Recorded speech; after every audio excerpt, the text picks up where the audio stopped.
Okay, so can you all see my screen sharing? Yes.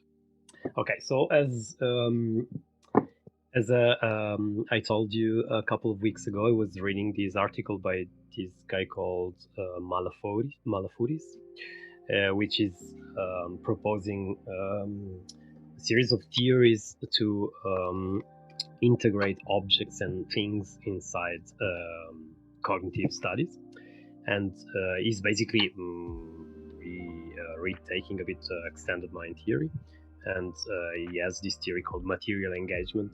So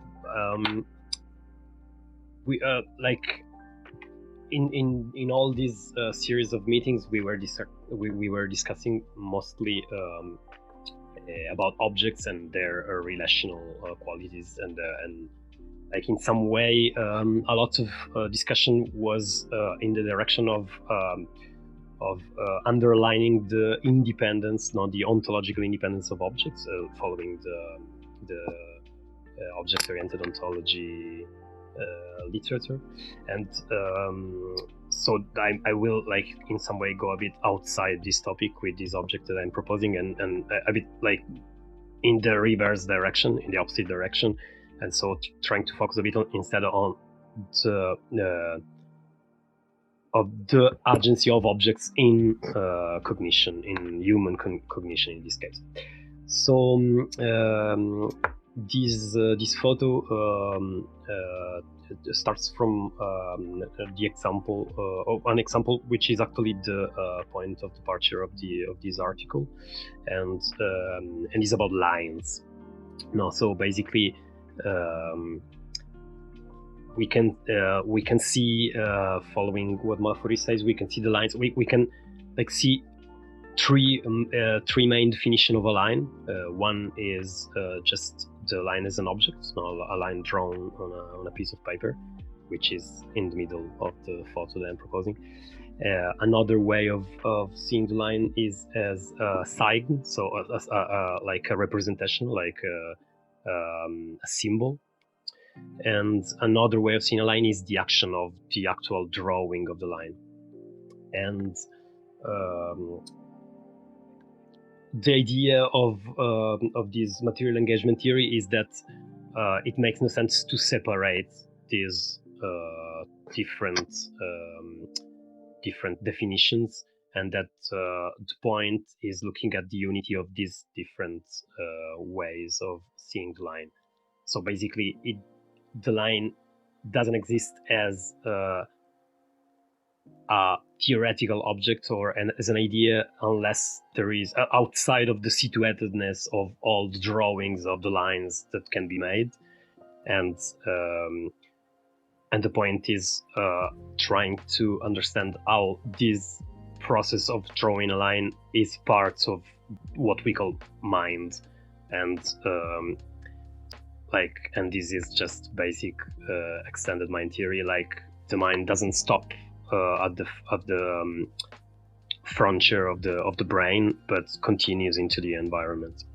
I don't know if the example of the line is strong enough, and we can discuss it, and we can see also other examples, but I think this will be my input, and I'm curious tonight. I think like having like neuroscientists here with us, I think this can be enough to start a discussion. I don't know if I understood the photo. So you said there are three possible ways of thinking about lines. One is the line as a thing, the other one is the line as a symbol, and the other one is the process of drawing the line, right? Yeah, and the three papers are not like, is not there is no direct correspondence between the three concepts and the three papers. I put it like my idea was to have like one the central paper as a line, as it is obvious, and it will be like, it will represent the two definition of the line as an object and as a sign, and then the other one, the one on the bottom part of the image, will be the action, and then the other one I left the paper empty, because one central point of this of thinking about the extended cognition theory is that there is no mental representation that comes before the drawing of the line. So the empty paper will be that moment in which the line doesn't exist, and like it could exist just as a mental representation in the brain, which, following extended mind theories, shouldn't exist. And the symbol line, you mean symbol as in like a minus sign, or as in Yeah. it's a line that symbolizes the perfect line? Yeah, like any application of the line as a symbol. So it could be a minus, it could be like the connection between 2 points, or Okay. any symbolic usage of the. I really like the example, but I failed to understand something. Namely, there was a point you made that this article and the line example that you brought shows how the mind is not like isolated from the environment and cannot be detached from the environment, but extends into it. And there is no clear-cut distinction. But I didn't quite understand how the line in this picture brings you to that thought. Yeah, I mean, I'm not sure if the picture is like the best way to express it, but I think that the main point of the line is that like the main point of the article is showing that there is no that the line doesn't start as an abstraction in the mind, but it exists just in the situated action of drawing it. Okay. I think that there are two different, like I think you mentioned the fact that the line doesn't exist in the mind before, and I don't see the connection, I guess, between the two, at least directly. Like there could be a brain that only makes sense to think about in an interconnected system, but at the same time it could have an internal representation before it draws the line, no? Or is it a connection for you there? Like that's in some way the idea that the line is not represented a priori in the brain constitute an argument for saying that the brain has to be, like, can't be considered in isolation, or are they separate things? Yeah, for me, definitely, like the two things are connected. No, obviously, like I mean, I guess that we have to consider time always in the process. No, if you like after you draw a line for the first time, let's say, obviously you can and you probably will have a mental representation of that line, but the point is that this is already something that is happening after an engagement with the environment. You mean a line or the line? I would say both. I think that like the way I understand the extended mind theory or the material engagement theory is that there is no difference between a line or the line. Like all the idea is exactly like any line is always a situated, enacted. But like as I say, like I'm not necessarily defending this, but that's the way I interpreted the theory, and I think it's interesting if you consider it in a time, in a long time way. For me, the point is after you do it once, you can store it as a mental representation, but you already had an engagement with this environment and with the action, and then. In that sense, does it mean the hard form of representation or sort of the softer form? So when we're talking about neural representations out, we tend to simply mean things that functionally correlate with. So like if we have neurons that respond to lines, and if we then imagine a line and those same neurons fire, that we would consider a functional representation. But it's not necessarily the same as it would be in computation, right? So like, is it stating that we don't have, without encountering the stimulus, we could not develop the ability to form that kind of representation, or have spontaneous phenomena related to that orientation. Yeah, I think the way I see it is like the first option. Also, like if you don't activate that pattern with stimuli, you won't. But I think, Scott, I'm just not sure about this, but the way you describe a representation,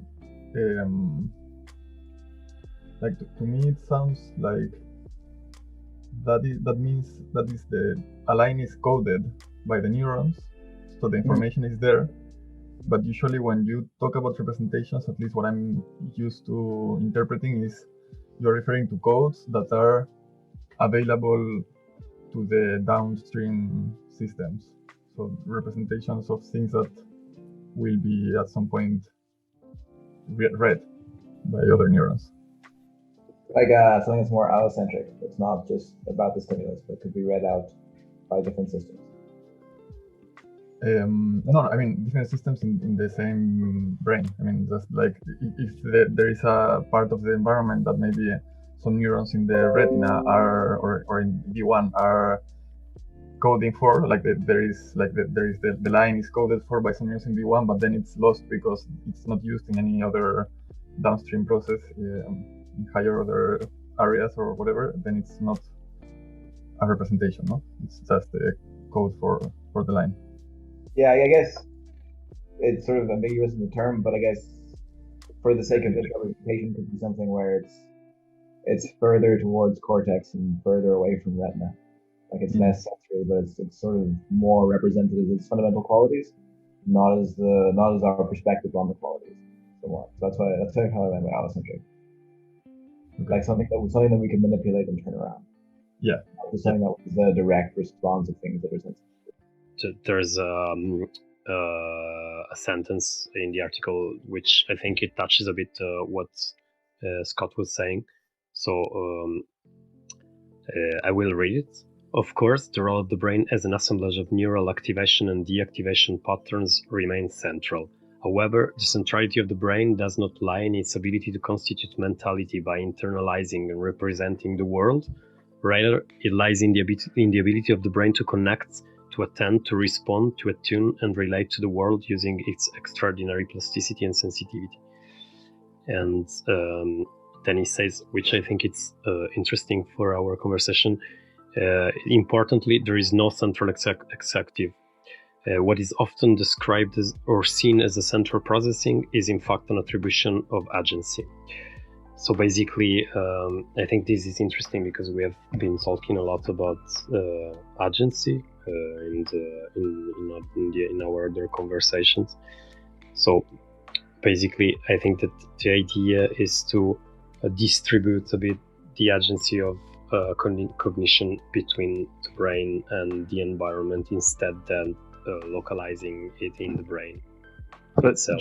just to be sure I understand, agency, the plasticity that you mentioned, the fact that we adapt, in the sense that it's like bidirectional, it's not unidirectional. I do this, but I adapt to this, and by that I engage in a process that leads to this, like to a result. Or is agency different than the plasticity you mentioned?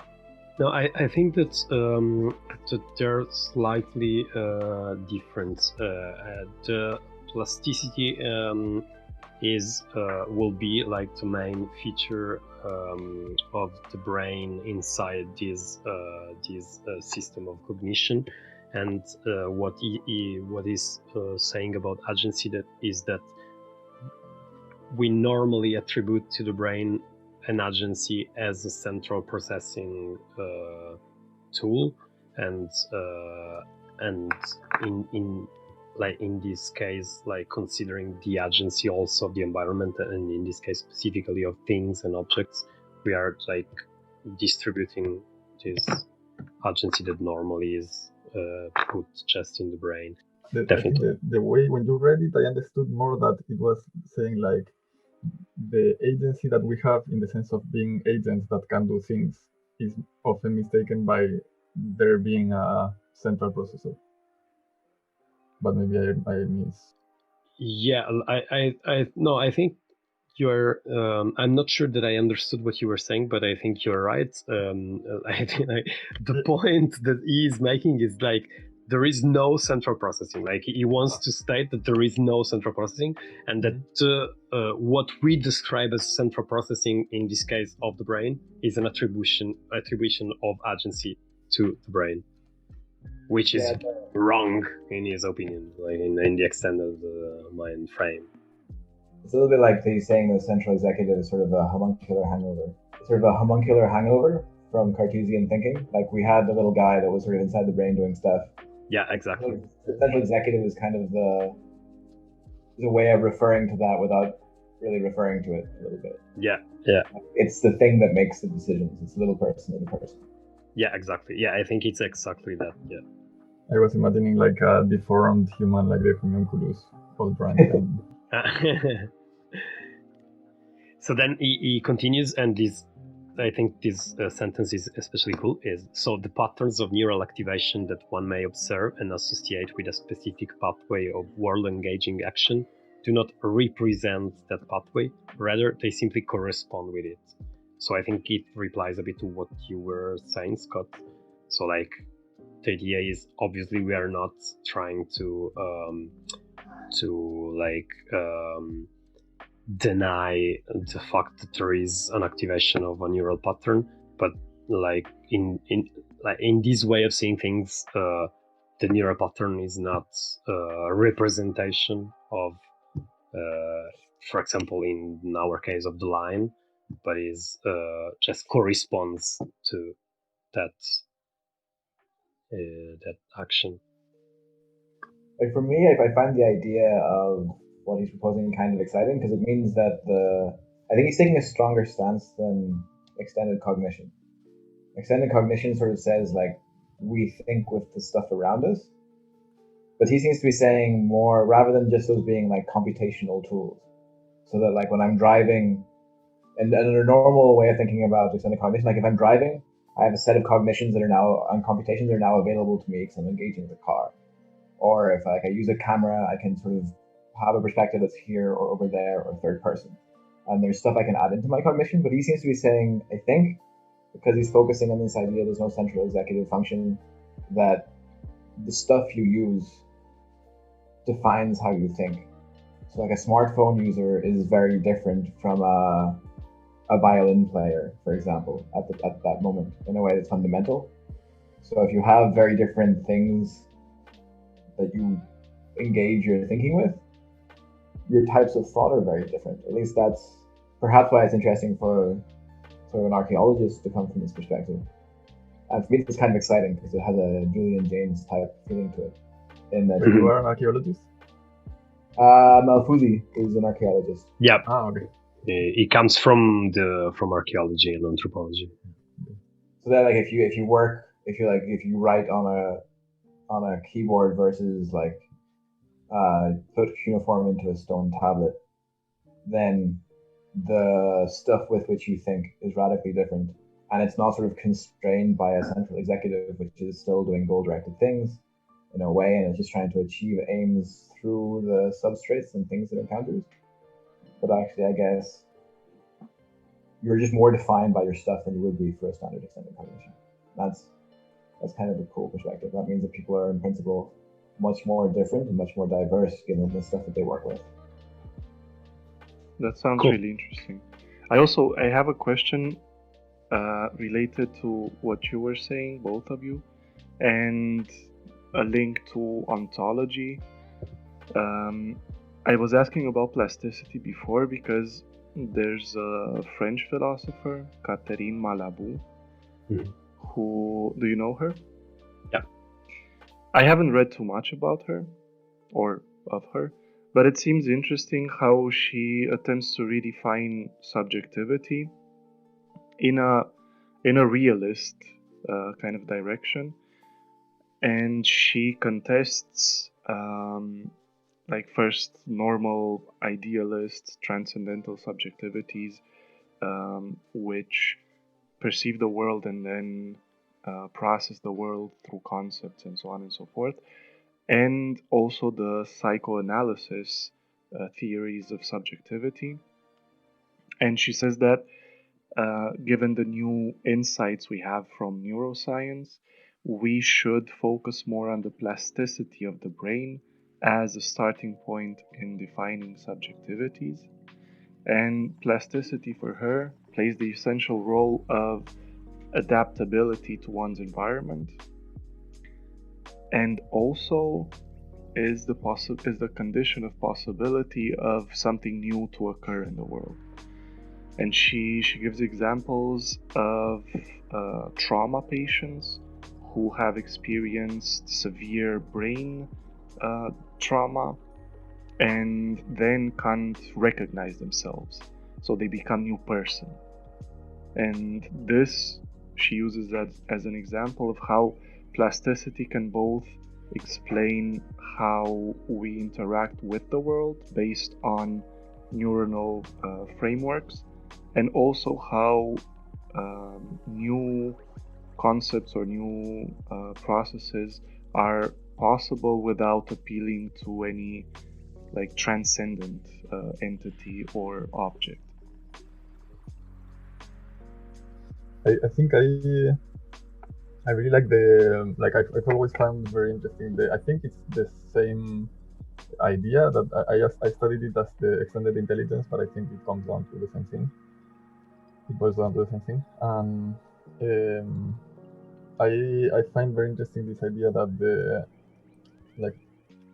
the things we do.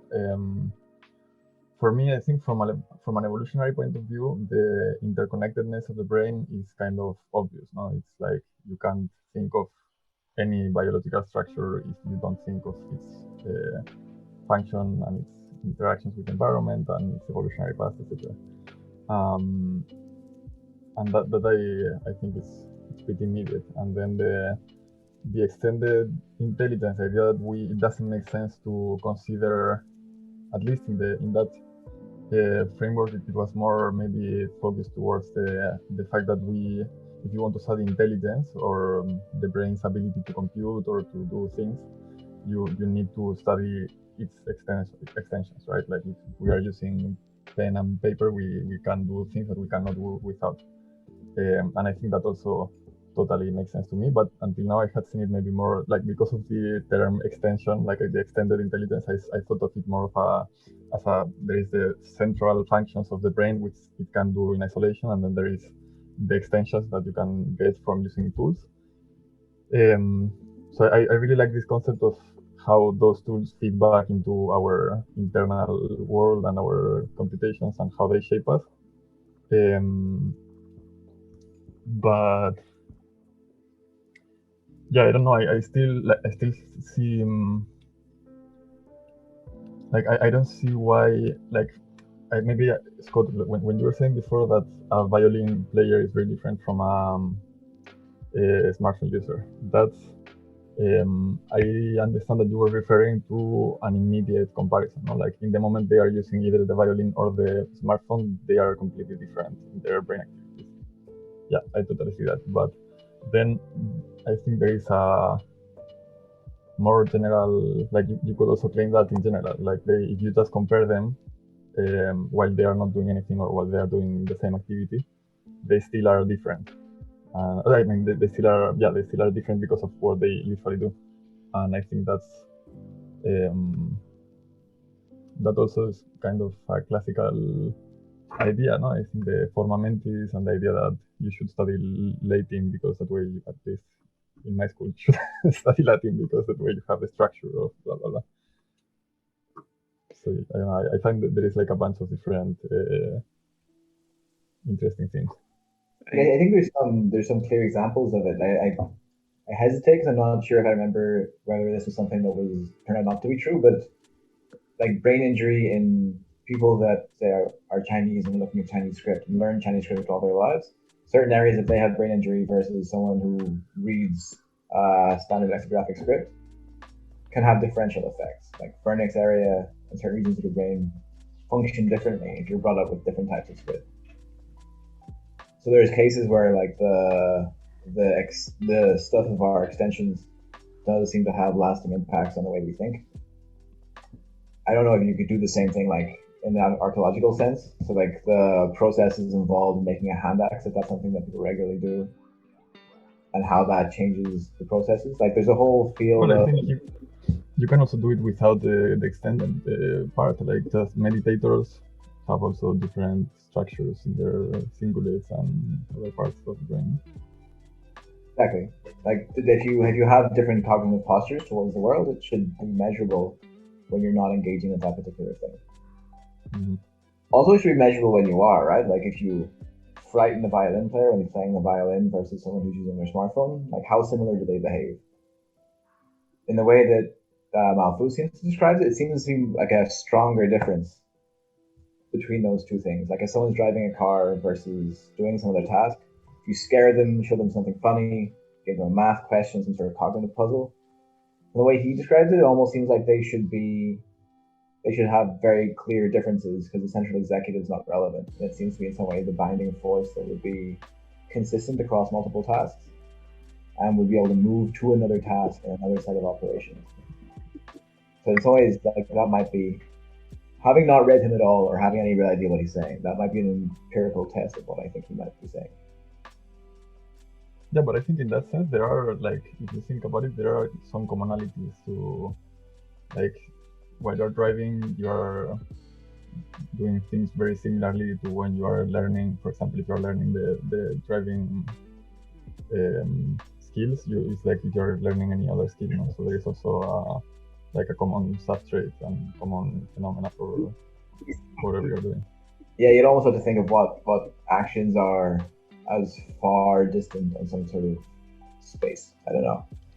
Like, I don't know, making soup versus playing basketball. I don't know what it would be, but Pretty something close. like that. I have a question related to this because this seems really interesting.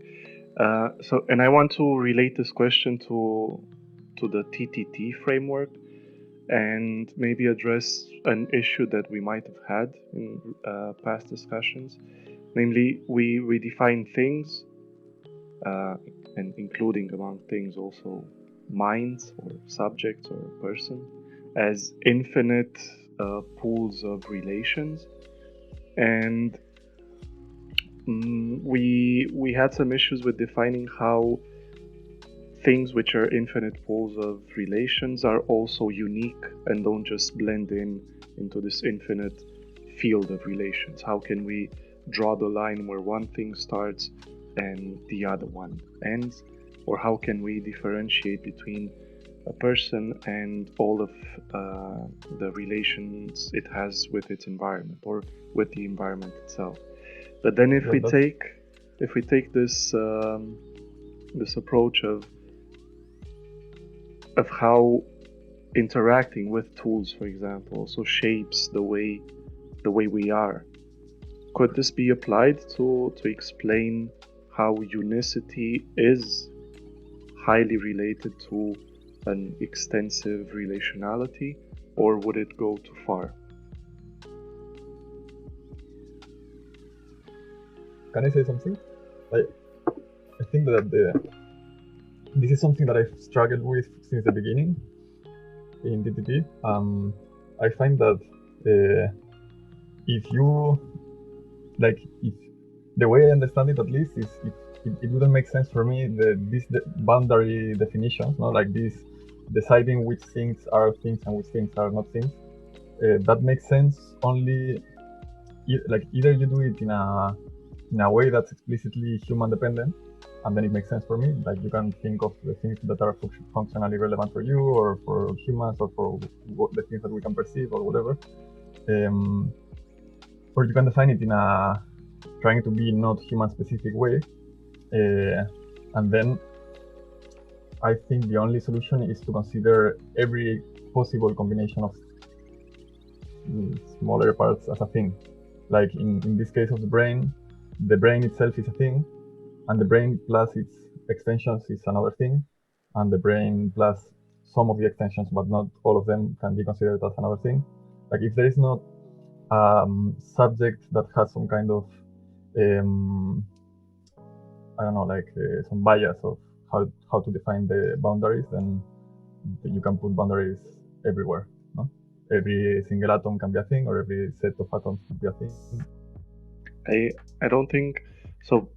Maybe I'm missing what you're saying, but I wasn't asking who decides what is a thing and what not, but how can we make sense of the diversity of things in the world using a relational account? So how can we have both the relational account, but also be able to explain that uh, I play with a dog, and we are not the same infinite substance that just reiterates itself in different shapes. So how can we bring together a relationality, which is I thought you were. Maybe that's what I don't understand. I thought you were a thing as a human dog couple playing. no, that I think so. That's where Maybe I'm confusing TTT. with situations. Yes, exactly. Yeah, that would be a situation Okay. involving several things related. Would a person driving a car be a thing or a situation? Because in some senses, like the thing, like the human is the central executive in the car. All of a sudden, right? You actually have a homunculus. It's there. It's driving, hopefully sober, and so that seems like the car being driven by a person seems like a thing, right? Or the inanimate things need agents to become objects. Like I find that a little tricky. They don't need agents to become objects, and I wouldn't say it is a thing. It's still a situation, because so a situation is a restricted relational field between several things. In this case, the road, the car, the driver. I guess I always need to do this, but like, how much would I need to be integrated with the car for it to cease being a situation and for it to be an object? Like, if you think of me doing a BMI type thing, so I'm controlling the car with my brain, so I'm just moving it around sort of mentally without having to interact with its gears, and perhaps like I get my sustenance from it, like a life support machine. Mm-hmm. Is that at what point does this border break down between it being a situation and being a thing? Yeah, I haven't thought about this until now, and it's related to this like embodiment question of things becoming part of your body's schema and not being differentiated from you can your also body. go the opposite direction, like think with an organ transplant, for example. Mm-hmm. Yeah, I wanted to address that. I think there's a misunderstanding that like a thing, like you say, I don't know, the person in the car is also a situation. There's not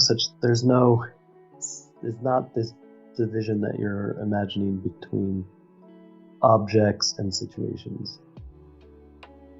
So it is a thing. What?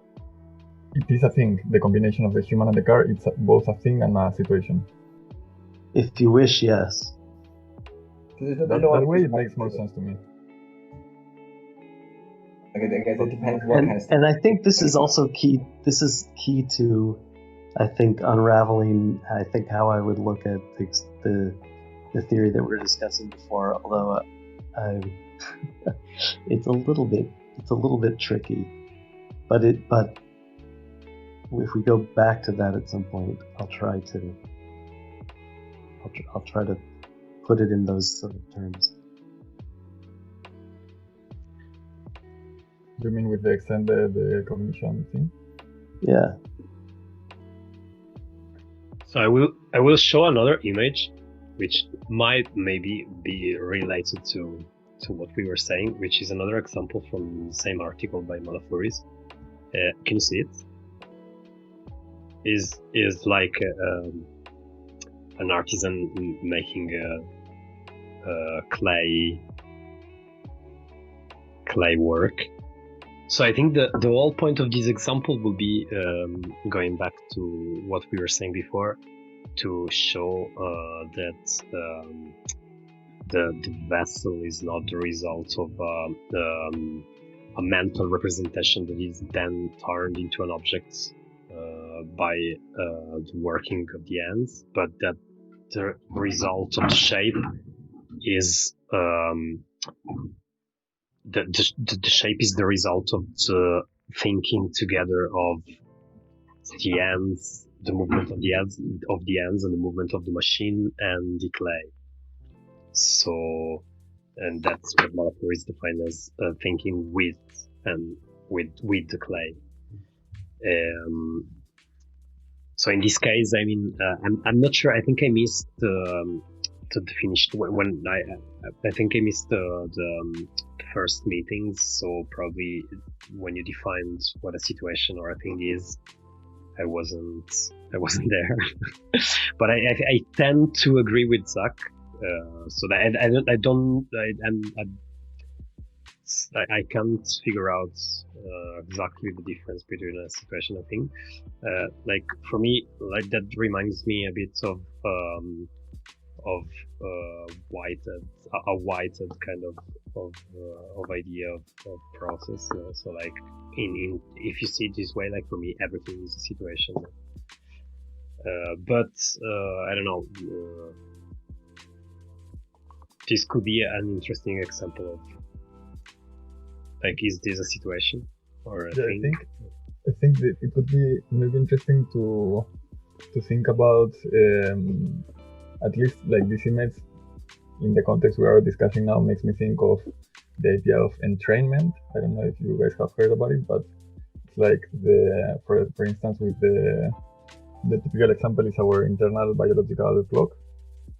So that is you have kind of some form of internal biological clock that has a cyclic rhythmicity to it, and then it doesn't have, if you put people in a cave without light, just having full control of the light, then they end up going completely out of shift with the sun, and they end up having like 30-hour days sometimes. Or entrainment means that the light, for example in this context, the light of the environment entrains this internal clock in that it kind of gives it a rhythm, but the process is there already, kind of.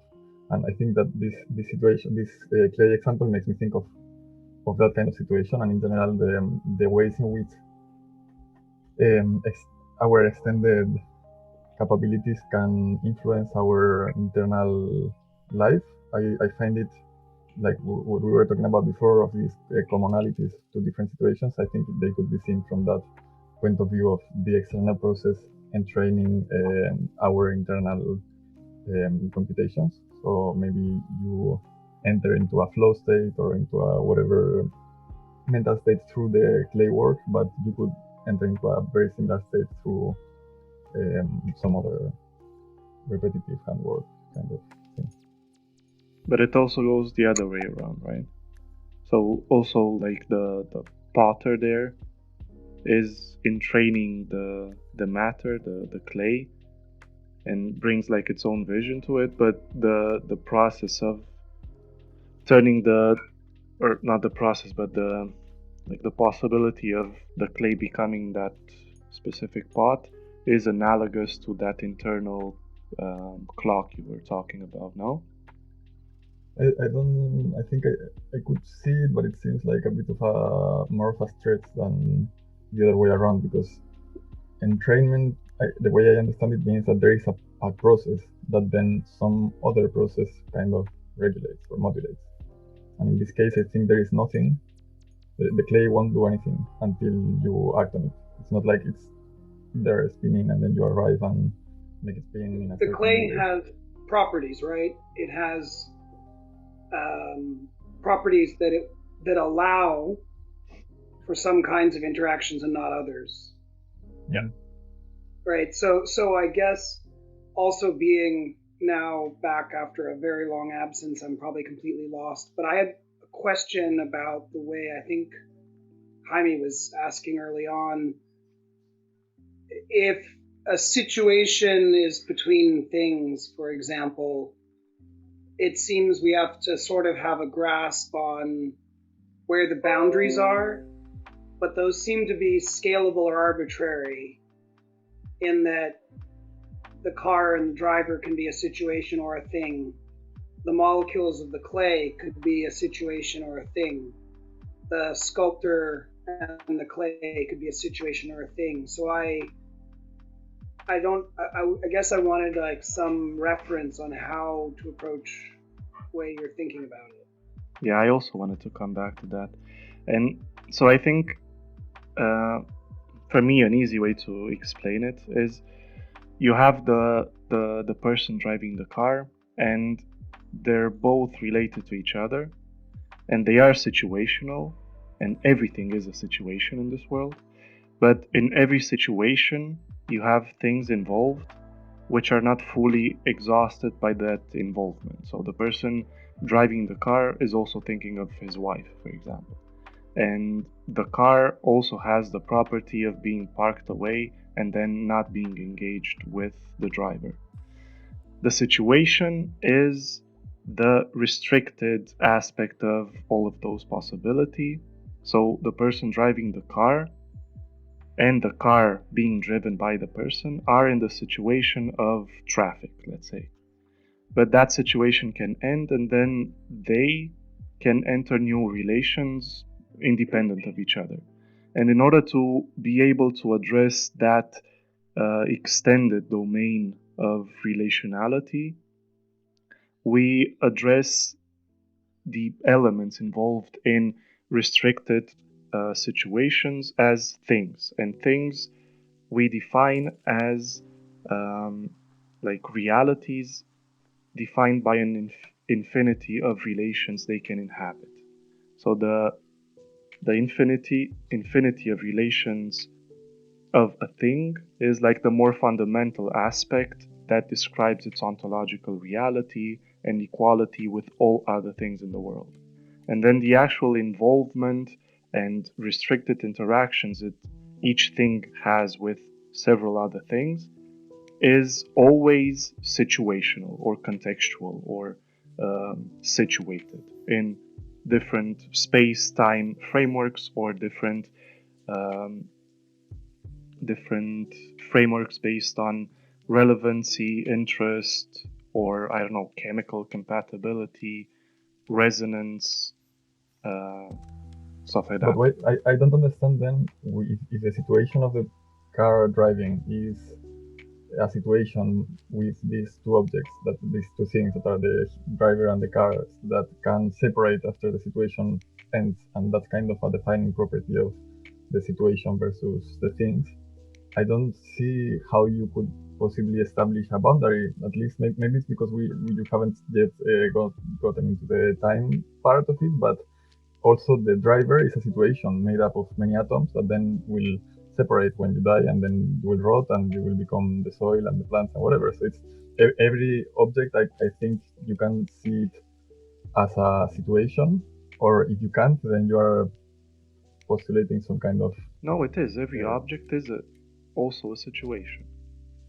But it's not just that situation. So I guess maybe the question to ask would be, why is it useful, or when is it useful to describe something as a situation, and when is it more useful or less useful to describe it as a thing? So if I can describe the driven car as a thing or a situation, in what circumstances do I benefit from using one term or the other? So I usually don't think of it in terms of benefits. I usually think about it, how can we describe situations? Why are there situations?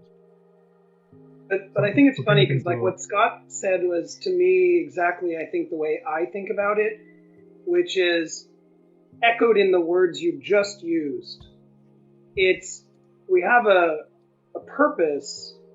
I'm now going to speak from the human context for linguistic communication, so at least in that space.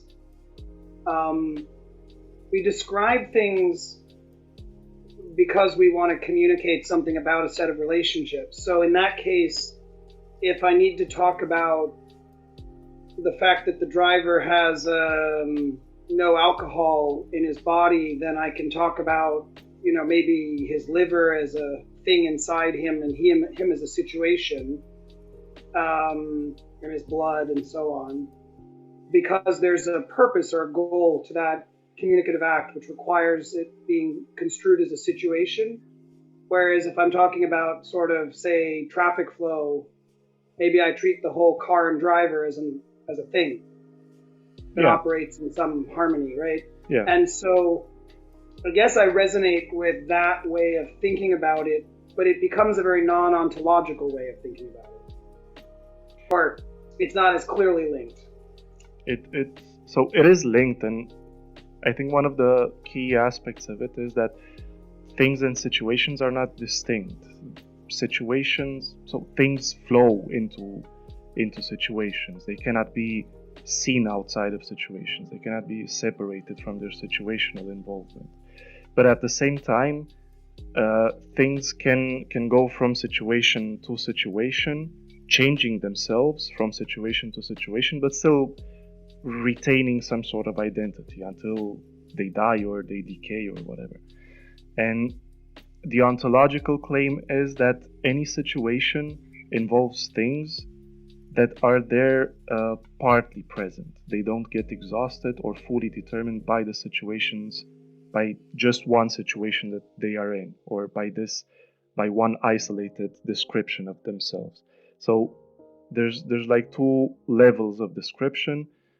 One that defines the reality of everything that is involved in situations, and the infinite character of that everything that is involved in situations, that also may explain how several situations can affect the same thing. So it's kind of like a dual description, one that allows a more precise determination of things in certain situations, based, for example, like you were saying, on the interest of regulating traffic. You don't look at the person inside of the car, you just look at the behavior of driving. And that is okay, you can talk about that, but that is just a situational aspect of a person who has an infinite depth of relationality, which doesn't get exhausted purely by that behavioral pattern. And it can become extremely beneficial for me when you try to talk about the world in its current stance, and you have to deal with social media that tries to reduce objects and people to one algorithm that is meant to predict a certain behavior that is then meant to be monetized through ads, and through an ontological description of everything that exists in situations as being both describable in a situation but presupposing an infinity of relations that they inhabit, then you can oppose some resistance to anything that tries to reduce any other thing to a merely usable object, or to a merely degradable object, or so on and so forth. This is a little bit like objecting to undermining, overmining, or dual mining, right? This idea that things exactly. Yeah, but that part seems quite clear in this theory. I think that the situations and things shouldn't just be reducible to some other layer or abstractable up merely to a relation, right? Yeah. One thing in overmining less of a problem here than it would be. Like undermining seems like a clear problem from the way you described it there. Is overmining. So what we're trying to do is to have that restriction of overmining and undermining, but without assuming, like Harman does, that there is like a substantial core of things that exists outside of its relations. So then the interplay between situations and infinite relationality tries to do away with that presupposition of a substance that exists independently of any interaction or relation, which... So we're all mining, essentially. Sorry? We're all mining. So sometimes a little bit more overy and sometimes a bit more undery, but we're all mining all the time. Yeah. That makes sense. But we just never actually get what we're mining for. Which is probably what you would agree with Harman. Like the thing remains withdrawn, Or is it that the thing is not withdrawn here because of the It is flexibility? withdrawn, but selectively to the situation. Yeah. I think that's the difference, no? Like depending on each situation, there is a different part that is withdrawn, but there is not a real object that's at the core. So there is That's a the way I'm real, understanding this, but both the thing and the situations are real, but in each I mean, situation, not not corresponding all. to Harman's No. real object. But in each situation, not all realities or all real relations of an object are present or exhausted. So, for example, like I was saying, when a person is seen from the perspective of traffic control, its relation to its family or, I don't know, to his job or whatever is not relevant there, is not present. But it's still real and still existent. Like in Harman's way of saying it, like the object has sort of a nucleus somewhere, like the inside of an atom, which you can never quite get to. But in the way you're saying it, like the irreducibility is from the infinity of possible relations. So it's not like there's a core of stuff that defines the object, and that's the bit that's withdrawn. But it's withdrawn because there's always possibilities. Exactly. But then how can you explain that the infinite relations, they all have to be separately, but they all have to be part of some situation, right? Because otherwise they wouldn't be relations.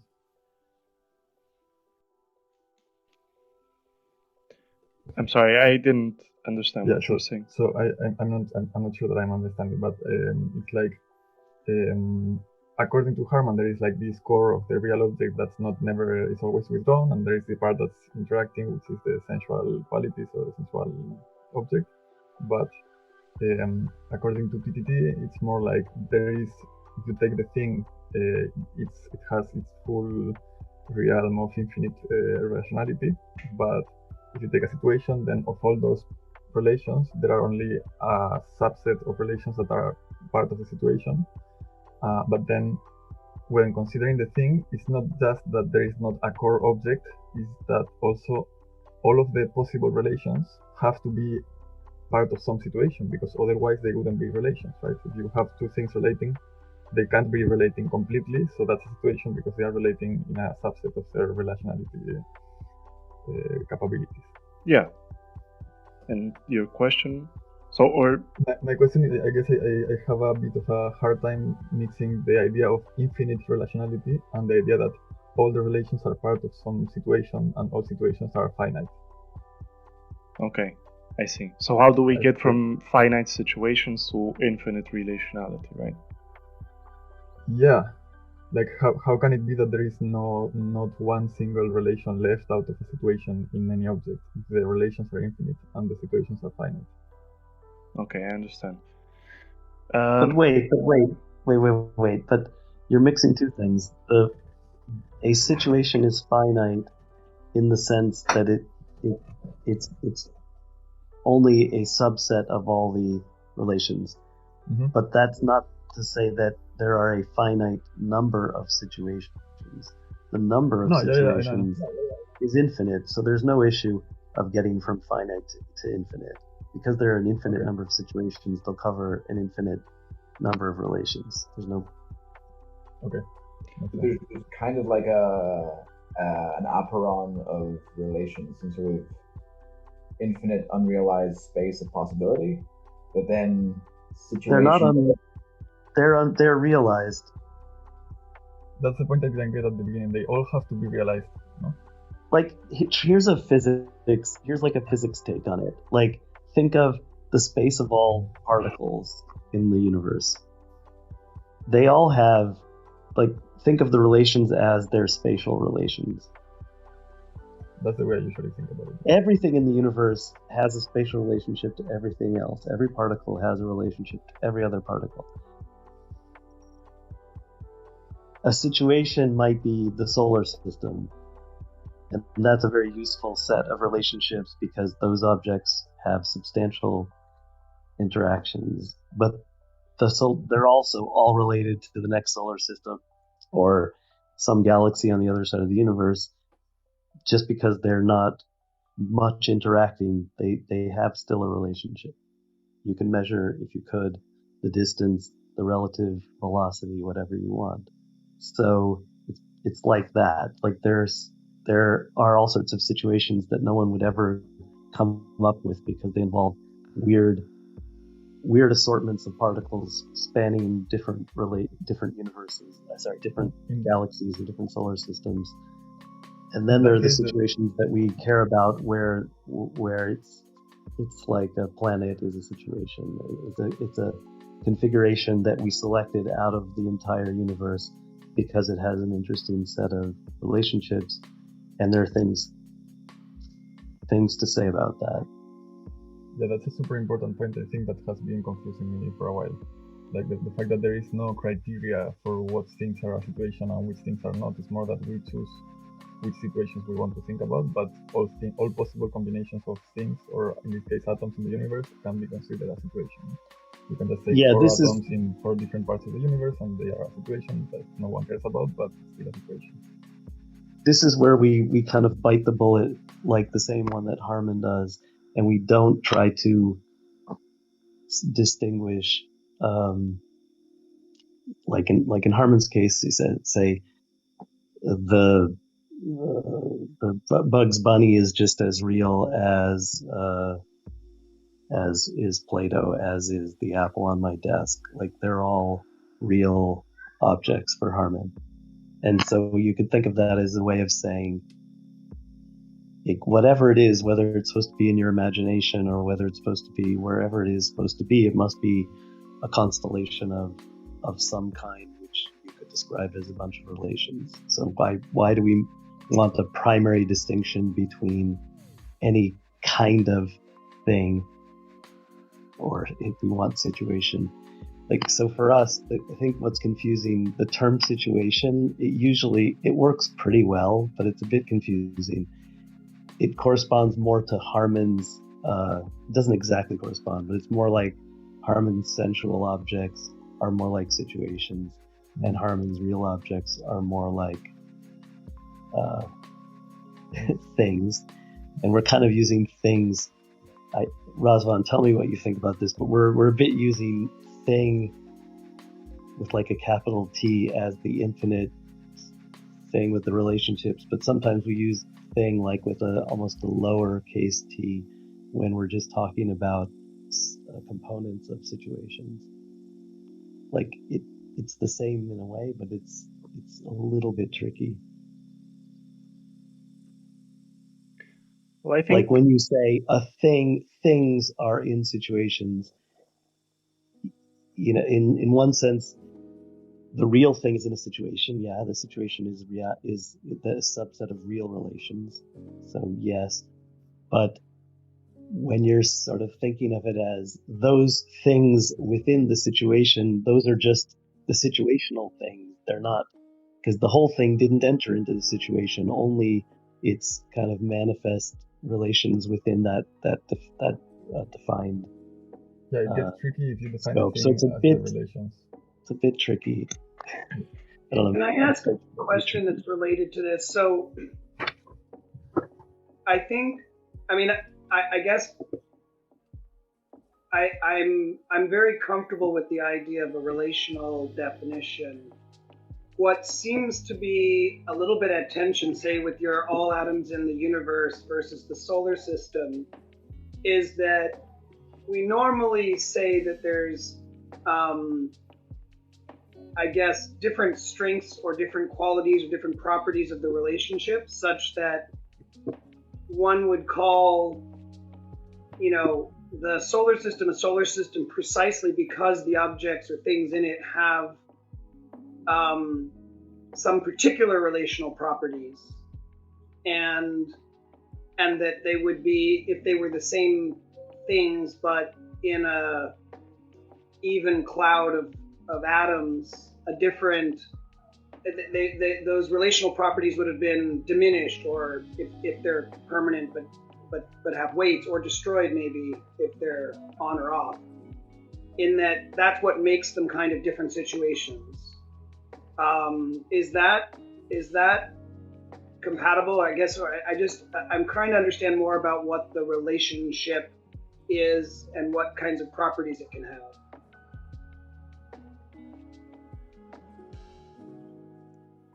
there's no restriction. Relation has to cover everything, and it has to cover the relations between, let's say, things and their surroundings, or like people and their environments, or what we were talking about was a lot of these examples: cars with the occupants and the occupants' relationships. But it also has to go down, if you want, to say the person's neurons or the molecules that compose the person, the parts of the whole. It also has to go in time to, like, the evolutionary history of the organism that is the person, or to the formation of the galaxy and the formation of the elements which form the matter that the person is made of, or so it has to do all the jobs. Those are all, quote, situations. So, like, it's a very, maybe we're kind of overloading that term. It's not just the kind of conventional use of situation. So this is why I'm kind of raising a flag, like, this is a little bit deceptive. Maybe there's a terminology could be better in some other way. But that's. So Harman does undermining and overmining,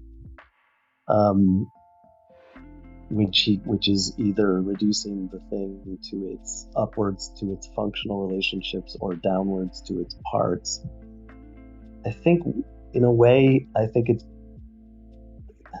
I wonder if that dichotomy is actually necessary. That's why, if you say situationalizing, we're not really saying there's an up and a down. We're just saying every slice of the picture,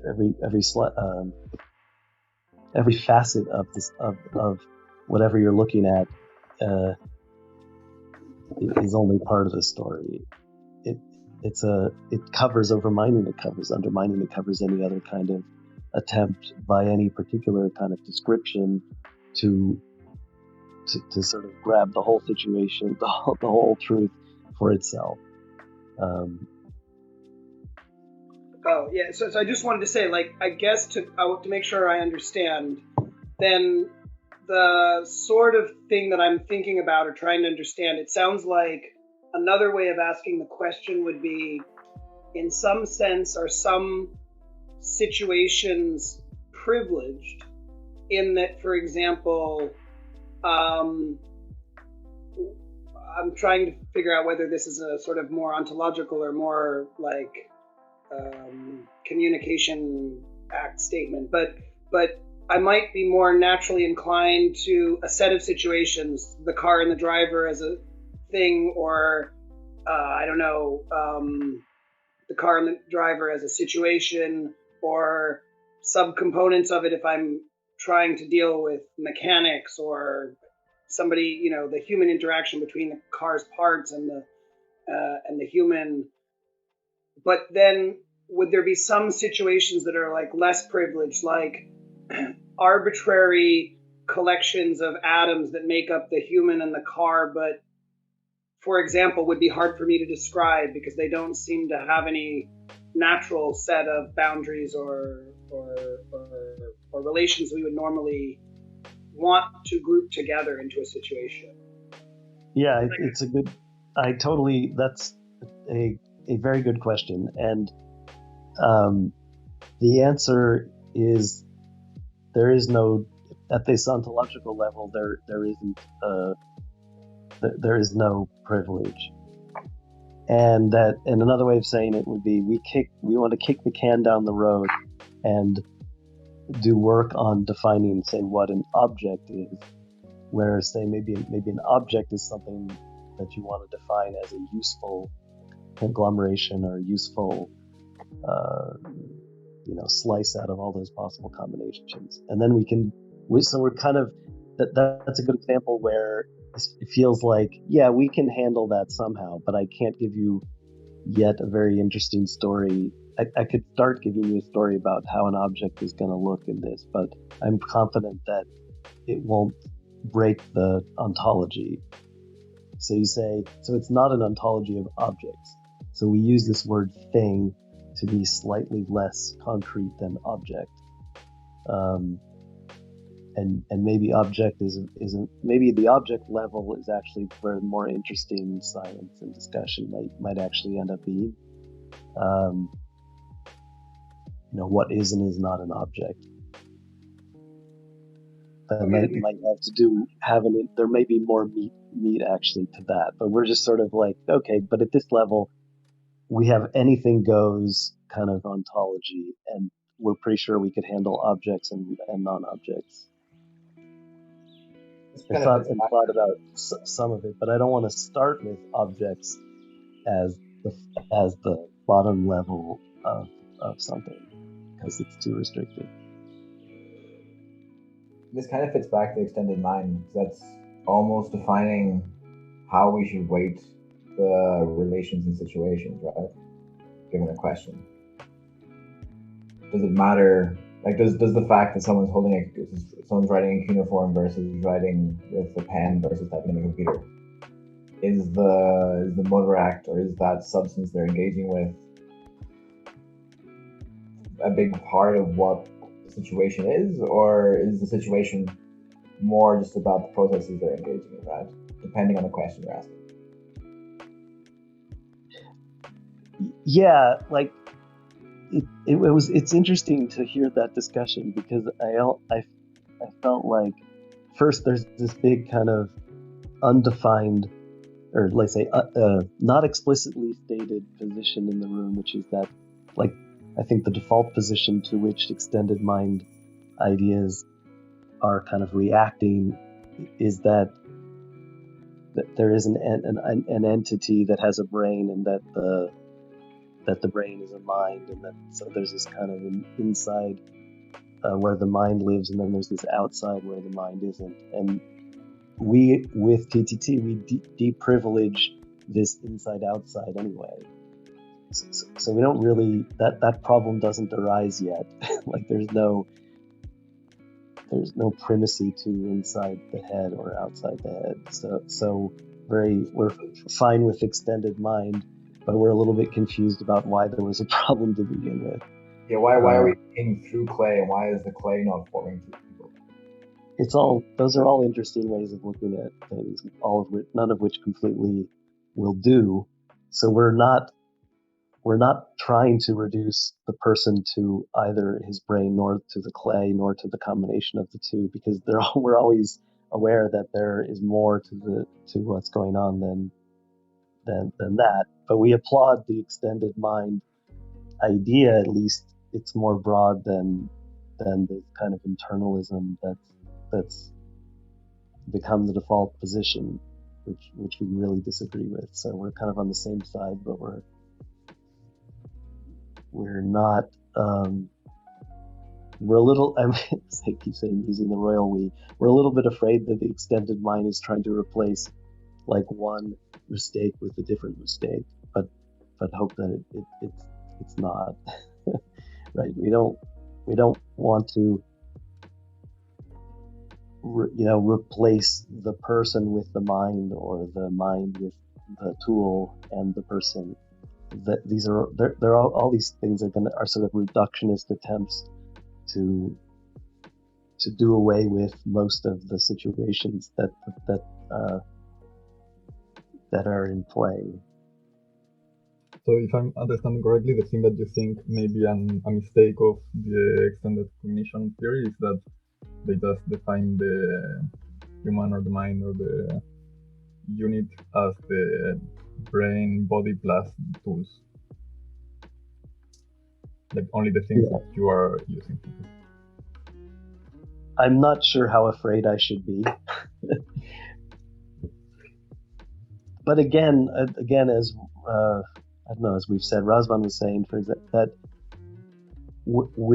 but because it's an infinite relational account, we're not saying the observations of the extended mind, extended intelligence are illusory or wrong in that sense.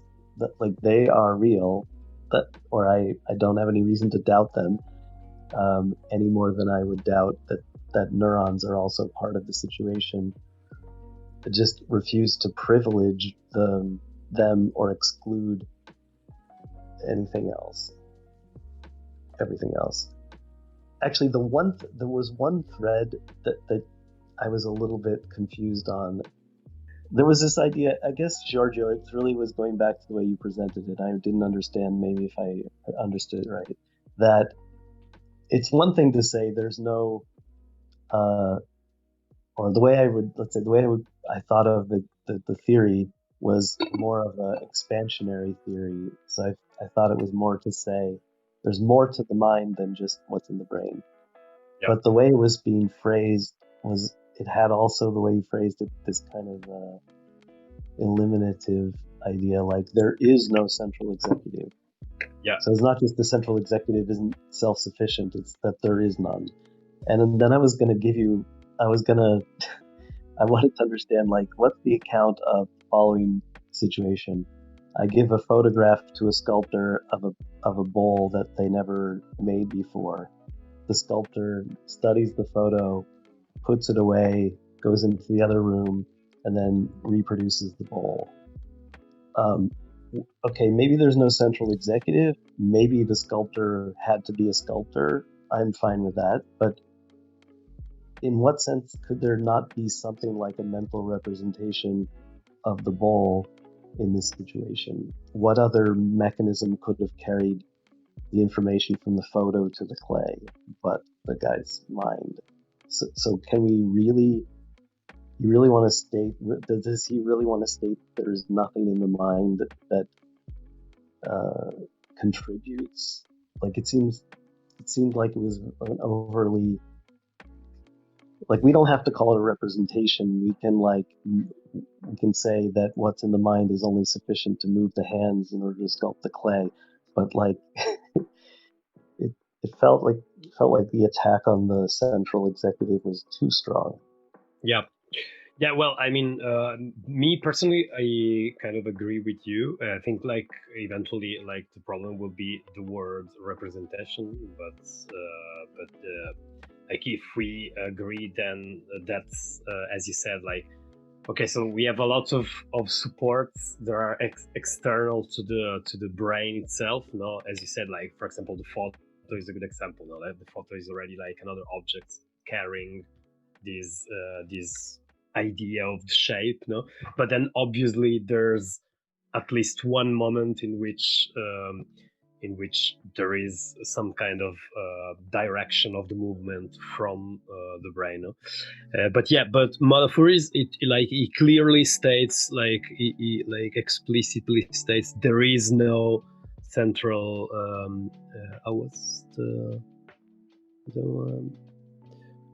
There is no central processing. There is no central executive. Well, I think the point is just like underlining that there is more than the brain, and that the way the clay goes from being just a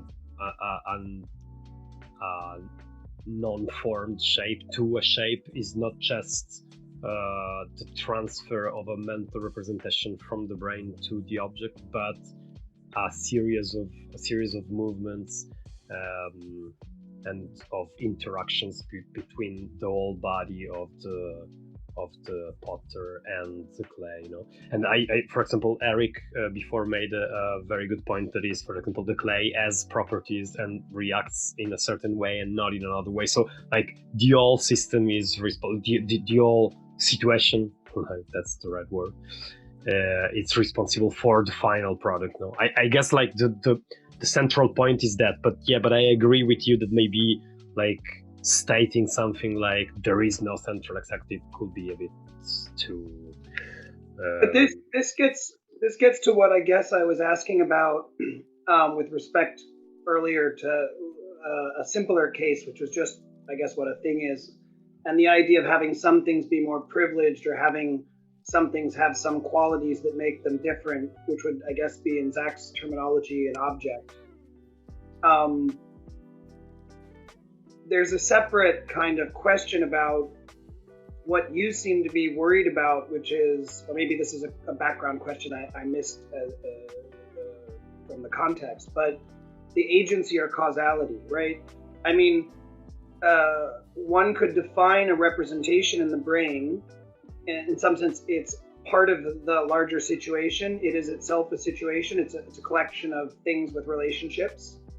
And you're asking what caused the clay to become a shape. You've asked a question that to me is sort of a qualitatively different question, because it's not about the ways in which you could group or speak of the different elements, the different things, or the different situations, or the different sets of relationships that make things and situations, but rather what makes them change, and whether there is an agency, a will, causal force, whatever way you want to describe it, that flows in sort of one direction. Is that a fair restatement of the worry?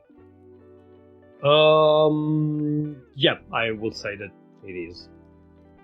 Yeah. But that seems so then I can ask the group, like, that seems to me a very different level question, because already there you have to have worked out at least this level of the ontology of the possible situations or the possible relationships between things, and which ones have some kind of privilege, and then one of the properties or privileges of some configuration or something that rises up to the level of object or agent is presumably to be, at least with respect to that, causal, or that it has the ability to direct things.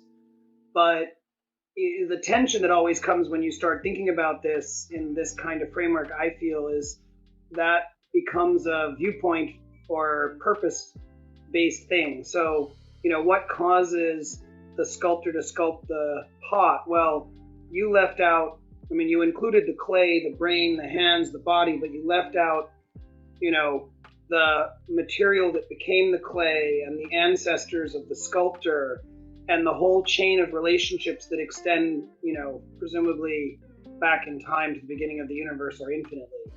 And so then it seems to be more one of perspective taking, like, which particular sets of relationships do you want to see the flow of? And if you choose to do it from the perspective of, say, humans, then you get one story. If you do it from, progression of relationships since the Big Bang in a physics viewpoint, you get a second. I think that's a fairly nice account of situations. The way you describe perspective and privilege. So ontologically, there is no privilege. Situationally, privilege is unavoidable. Some things will get privileged, some subjects or objects or agents will get privileged. But that doesn't mean, or it doesn't reduce the ontological integrity of the things outside of that privileged situation, because the clay has no interest in becoming a pot.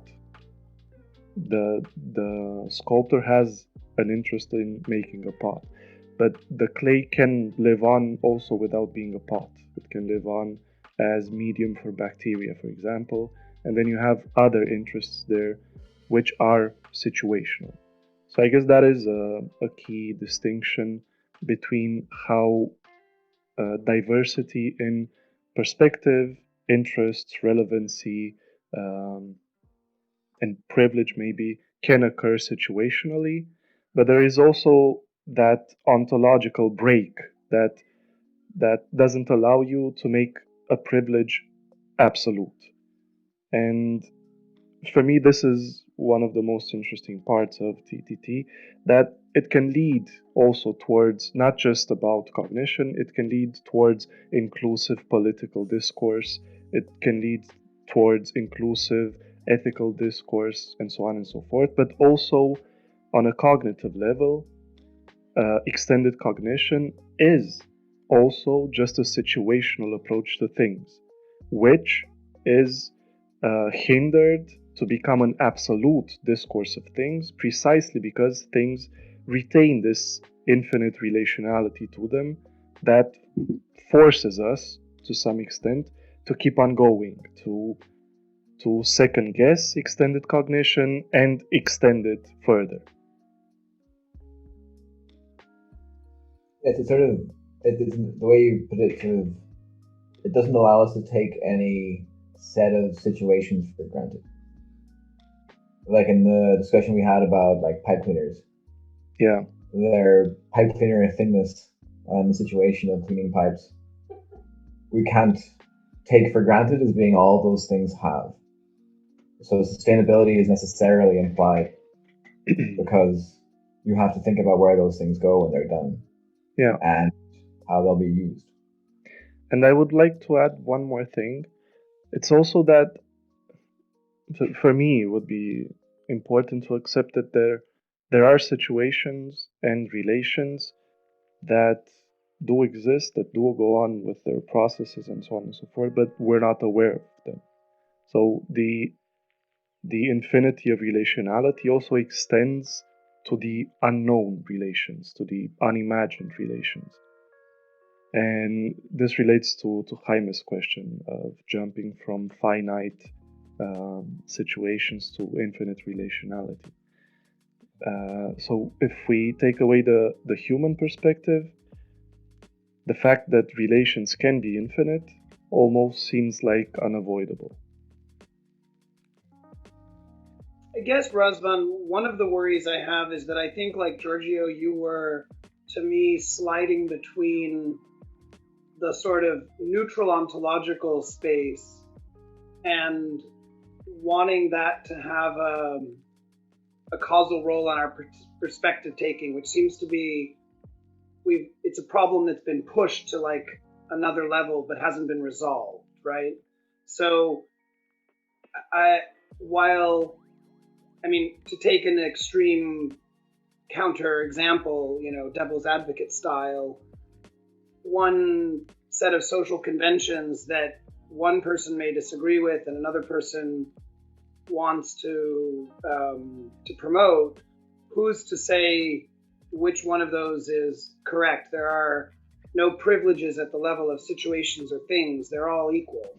And so it seems without adding another component, you've just pushed the problem somewhere else. No, there are privileges and interests on the situational level, not on the ontological one. And I fail to see the causal element I introduced. So what I meant is something like, maybe I'm also not fully clear with the terminology, but let's say you have two situations, a democracy and a dictatorship, right? And the way people speak about those situations, because they're composed of things that also are themselves in other relationships and can be composed into other situations, you can have two people who take or speak about the situation they're in but have no common frame of reference, and therefore I don't know how just knowing that there are these infinite relations, or that at the ontological level there's no privilege, how that helps us with, say, like the social problems that you were mentioning, or those. So that's the level. That's where I meant there was a slip. Okay. Does that make sense? Yeah, I see. And so I think these issues are precisely the ones that relational accounts, especially that introduce like this infinity aspect to them that can be situationally restrained, has an appeal to it. Because, so for example, let's take the US elections, because it's like present now. There's a lot of polarization there between Republicans, Democrats, and there's a lot of divide between the discourses of the two political parties, and they don't seem to meet in no way. And that is mostly because the discourses are centralized. They are centralized within the ideology of the party, and they are also reinforced by the bias of information that people choose to look at. If you have an infinite relationality, centralization is not possible, and it urges you to look beyond what is centralized within your system of beliefs. So it urges you to decentralize and like seek communication outside of your subset of beliefs. No, but so that's where I don't understand or I lose you, because it seems that that's a causal statement. It says that it must not be centralized, but I don't understand that. Where is that forcing Okay, from? I see. So in order for you to have a centralized subset of things, you must have a centralized ontology. In order to have a centralized ontology, you need to have some sort of entity with ontological privileges, be it God, be it the autonomous subject or reasonable subject that orders matter and introduces meaning into inert things, or be it, I don't know, a political ideology that privileges dictatorships or whatever. If you, like we do, assert that all things are equal and all things are equally real and independent at the same time, in the sense that they cannot be reduced to any other thing, then it is impossible on a conceptual level to introduce centralization on this ontological level. There can occur, like it does occur in reality, and we cannot deny this fact. There can occur hierarchies of relations within various situations that have a stable, ongoing process of relating between things and or agents or whatever, like you have within a political party. There is a hierarchy there based on who represents the interests of the party and so on and so forth. But that hierarchy is situational and cannot be superimposed on somebody outside of the party, for example. I still don't. I think I'll try to restate so that I can, using your analogy, so that I can understand. So, in the US right now, there are groups of people who, let's say,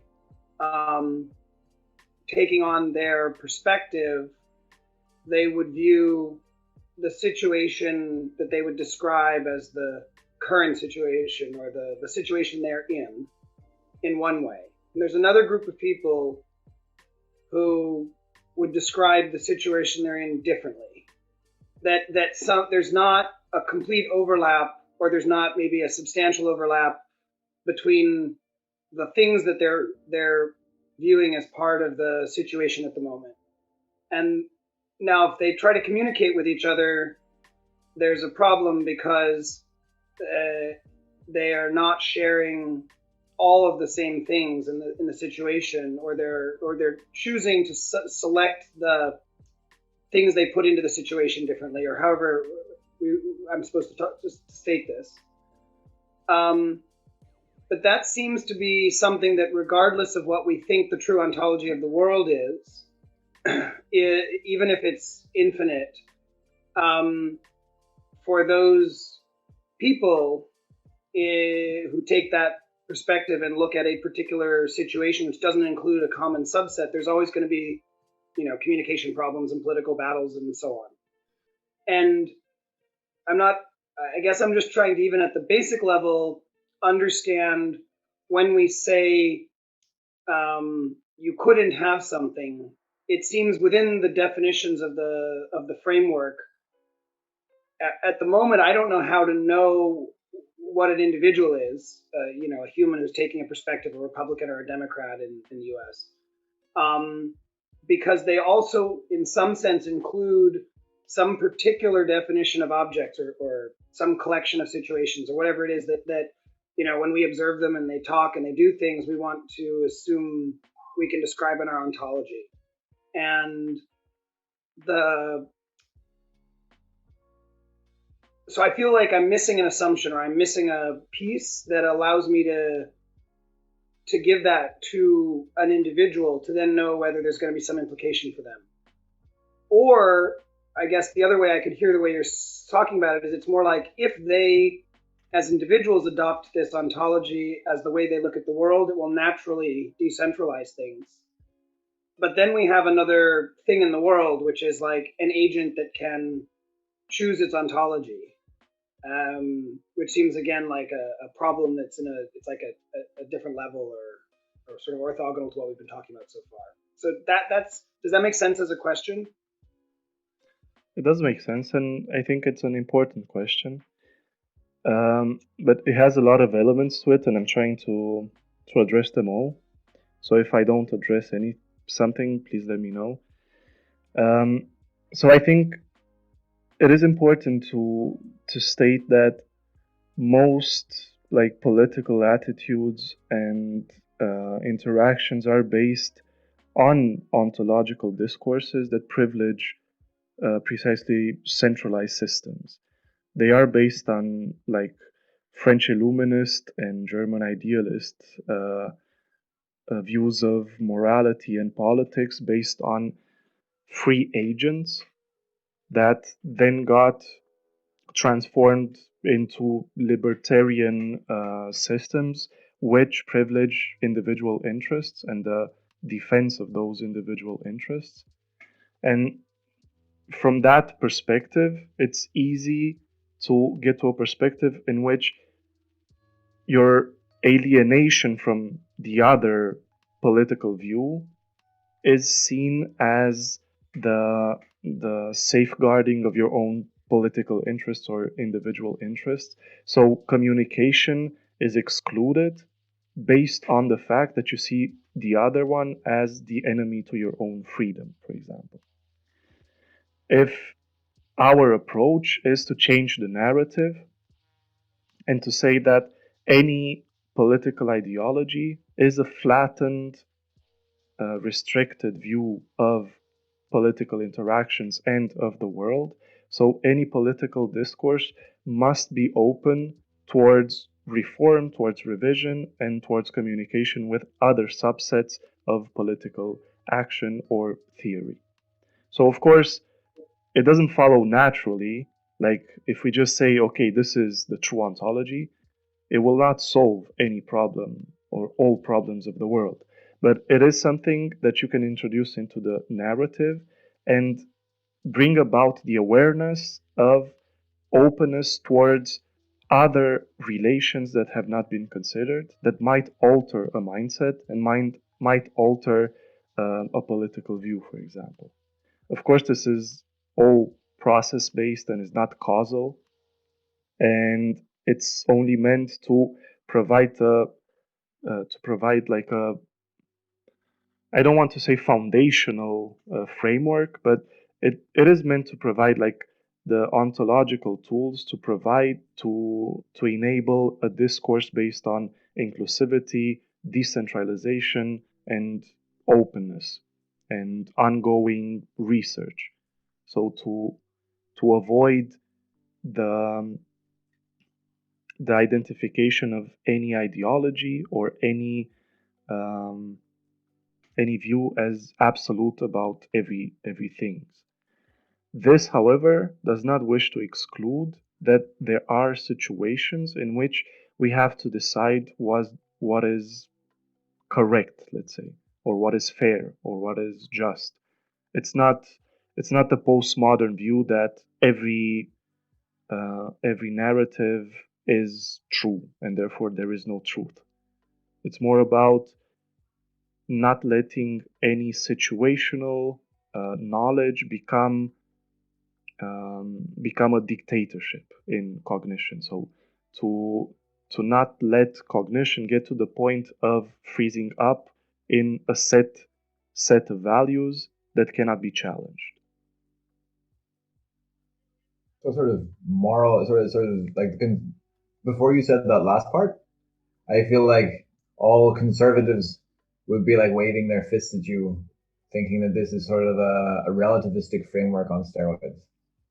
But then the last part indicates that the sort of truthfulness you talk about is not evenly distributed necessarily, in that the infinite space of relations and things, the way they conform means that some things are more true than others. And that's how it That's how it differentiates from being a completely overmined account or a purely postmodern account, in that like truth is clunky. But I also think truth is situational and mostly related to like human situations. Yeah, it's only a bit clumpy. So this is a bit of a separation from Harman's or Latour's, Harman's most political theory. No? Like they criticize any form of political truth. So in this case, even you're defining it as situational, but there is still in every situation there is some truth. That you don't want to give too much power to that truth, or you don't want to monopolize power, but yeah, there is still a political truth. I also want to avoid a postmodern dilemma in which anti-scientifical trends occur, in which conspiracy theories gain too much ground because there is no trust in knowledge. So I also want to defend this idea that situationally there are things that are more important or more true than others. Like in the current pandemic situation, I wouldn't say that conspiracy theories are true. They are real, but they are not true. So I think it is necessary to have this distinction, at least. Another way of thinking about it, critical race theory should necessarily play a part when deciding who should fly a plane that's crashing, for example. Like the situation requires the best pilot, regardless of situation, to engage in that act. So in that case, perspective is not so relevant. There's some sort of, the situation constrains relations to sort of create a truth of sorts, right? And there's various places in which that can occur or otherwise, which a completely radical postmodern framework could not necessarily permit, right? Mm-hmm. Yeah. Like the situation constrains what we need to be true or we need to pay attention to. Yeah, which, like, if I understood correctly, also is related somehow to extended cognition, in the sense that there is truth, but it is situated. It's not absolute. Yeah. But this does not say, it also doesn't relegate the possibility of having like universal formalisms that describe, for example, I don't know, the orbits of planets. That it doesn't try to relativize it to a cultural setting, but this truth also is of no interest to the ant going about its business in the grass or whatever. So in that sense, it's also situated, and it has like this stronger resonance to human situations. I feel that is like, I don't know if you did in sessions in which I wasn't present, but actually this more political and I will say even moral parts of the discussion is really important, and I feel that we haven't touched it so much. Maybe it might be because I like now from your last intervention, Razvan, I will have a lot of questions, and like I see that it's midnight, so probably we're not gonna address it. Although, but I like I feel it's really interesting, and I was wondering like no like obviously I agree with what you said, but then like we have a big issue here now. It is how and who has the privilege to trace the line between what is just and what is not, or what is true and what is not. I think this is like it touches a lot on Latour's work, and we could have like at least another session like going a bit more in the direction. I feel that it would be interesting. Yeah, I think this touches a lot on every work that has been done. Yep. Probably. So I like to tread lightly when I talk about morality or politics because there are topics overly sensitive to subtleties. But I would also like to discuss that more.